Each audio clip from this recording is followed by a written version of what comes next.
City's economy declines for the first quarter as a result of the fifth wave of the pandemic.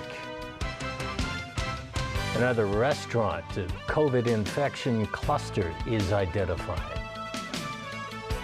And observatory warns more bad weather could be on the way.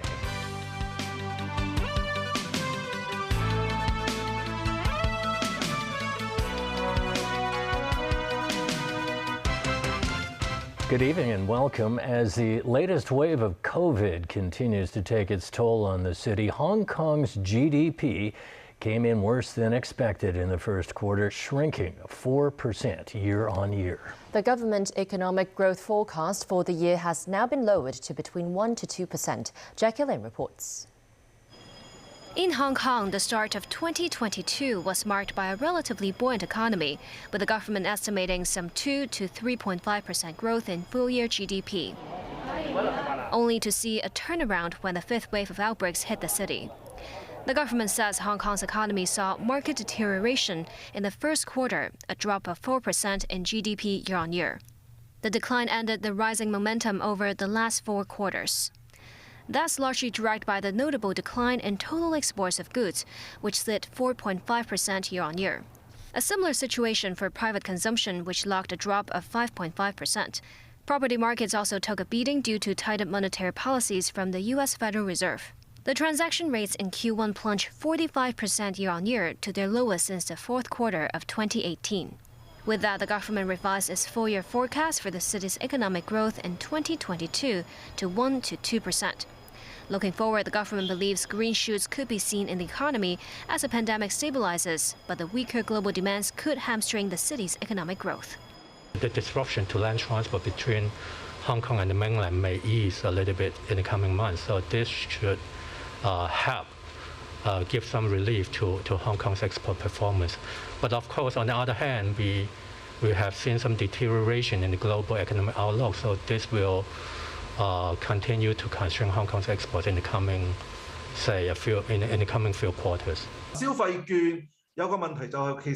Still, Thomas Yun, assistant professor of Xi'an University, says the government forecast is still overly optimistic, especially with the ongoing war in Ukraine, rate hikes in the U.S., and slower manufacturing on the mainland. Jacqueline, TVB News. Hong Kong reported 298 new COVID infections today, including 21 imported cases. Nervous health authorities are watching more COVID clusters in the city, including one from a restaurant in Sheungwan. Kirsty Khan reports. The daily tally of COVID positive cases in Hong Kong has been relatively steady at between 270 and 300 over the past few days. But health authorities suspect more outbreak clusters are emerging across the territory, in addition to the earlier Yuen Long restaurant cluster. Health officials said the Sky Cuisine restaurant in Sheungwan reported 30 positive coronavirus cases, including one infected restaurant staff member. More than 200 customers and 50 staff members who visited the eatery on the evening of May 7th are required to undergo COVID tests. In addition, a snooker club in Hong Kong also recorded 2 new COVID infections, bringing the tally to 6. Furthermore, the overnight COVID screening at the Saiwan estate in Kennedy Town found 22 more COVID patients. Asked if the cluster outbreaks will affect the scheduled relaxation of social distancing measure next Thursday, health authorities said they will assess the situation regularly. We have to put this to the overall assessment whether there's any change of the social distancing measures. But what I can reassure that the case number are still in quite steady conditions. And what we are doing is, once we detected any outbreaks, we try to contain the outbreak as soon as possible. We don't want any case coming up so that it would affect our release of social distancing measures. Meanwhile, the University of Hong Kong's Faculty of Medicine released a statement defending the message they issued to staff members and students yesterday about infection risk in Kennedy Town, saying it was a responsible move. A spokesperson said the message aimed to minimize the COVID transmission risk from the district to the hospital where they have classes and work. Also, they got an approval from the government before making the announcement. The faculty said it is regrettable that the message had caused panic to people in the area. Christy Khan, TVB News.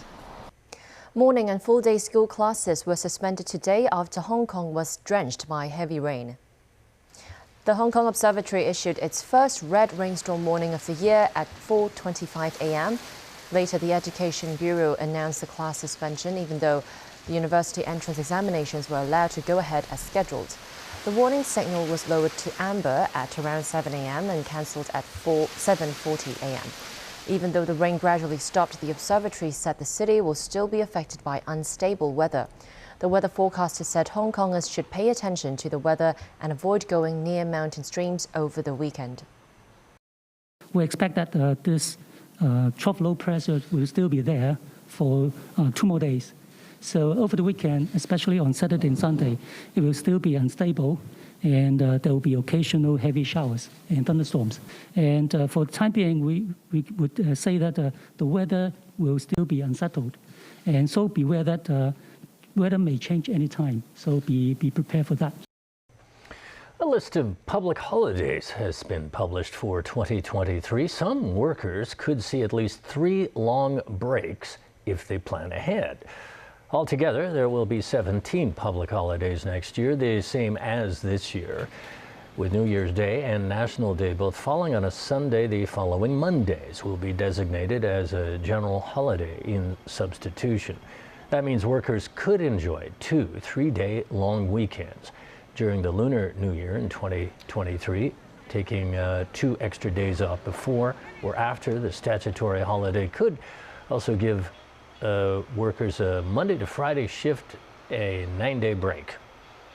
A possible 6-day break too for the Qingming Festival and Easter holidays if 1 extra day off could be taken. And a 10-day long break is possible for Christmas, including the 2024 New Year Day with 3 additional days of leave. The MTR East Rail Line Cross Harbour extension will begin service on Sunday. That also means the Cross Harbour bus Route 301, which has served the public for 30 years, will retire after tonight. The bus travels between Cross Harbour Tunnel and Sheung-Wan. On this day, fans bid farewell to the route's last morning ride and even took pictures on the street to witness this historical moment. While many said they will miss this route, some say the change is a natural development. Today, the route's bus driver was also the same man who drove Route 301's first journey in 1991. The bus operators Citybus and New World First Bus expect passenger numbers will drop by 20% after the East Rail Line enters service, and the side of the bus route should draw to a close.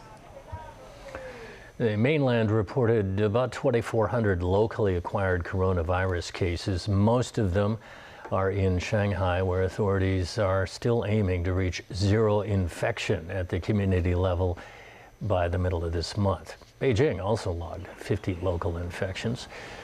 Streets of the virus-hit Chaoyang district were quiet as residents heeded the advice of authorities to work from home. Authorities have imposed a 3-day mass testing scheme at 12 districts starting today. Meanwhile, the National Immigration Authority denied rumors that passport issuances were halted and that corners of residency cards issued by foreign countries to Chinese citizens eligible to live overseas were cut off. Still, it stressed people in the country should avoid traveling abroad unless absolutely necessary.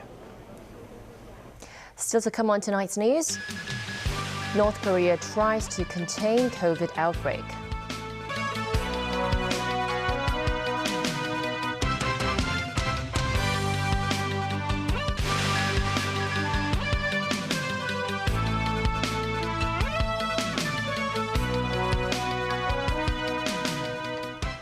Welcome back to TVB News. The Kremlin has warned it may take retaliatory military technical steps after Finland and Sweden signaled they favor joining NATO. In Kyiv, the trial of a Russian soldier accused of killing a civilian has begun, the first such trial since the start of the war. Kremlin officials are bristling after Finland's leaders said they want to join NATO. Sweden could do the same. Russia lashed out with warnings that it'll be forced to take retaliatory military technical steps. A growing NATO alliance would be a major change in Europe's security landscape after Russia's invasion of Ukraine sparked fears in its neighbors they could be next.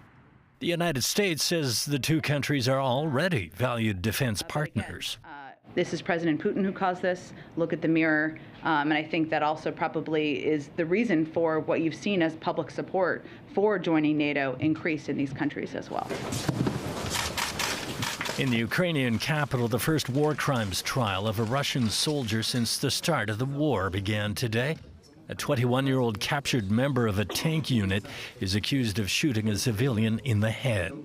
In Beijing today, claims a UN Human Rights Council decision to investigate alleged human rights abuses by Russian troops has shaken members' trust in the body.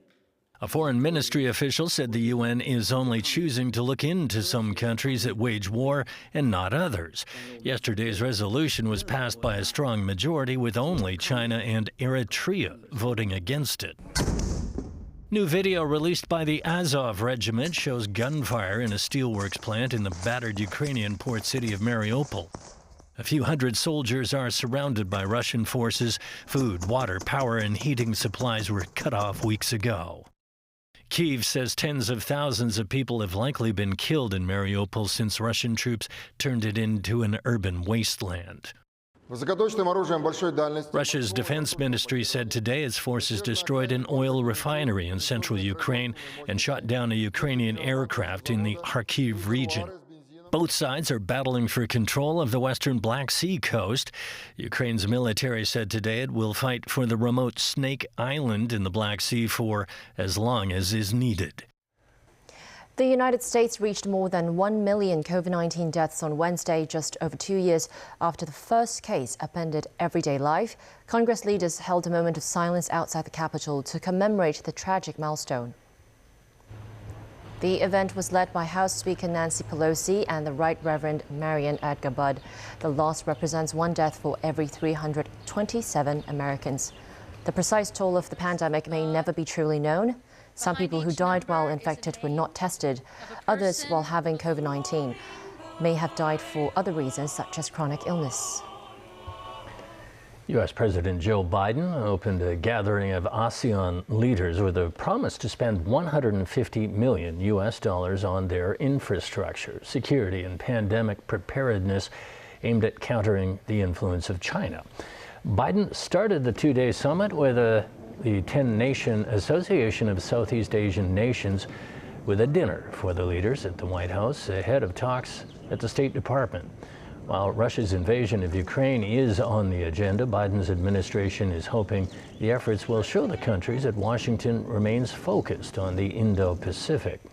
In November, China pledged $1.5 billion in development assistance to ASEAN countries over 3 years to fight COVID and fuel economic recovery.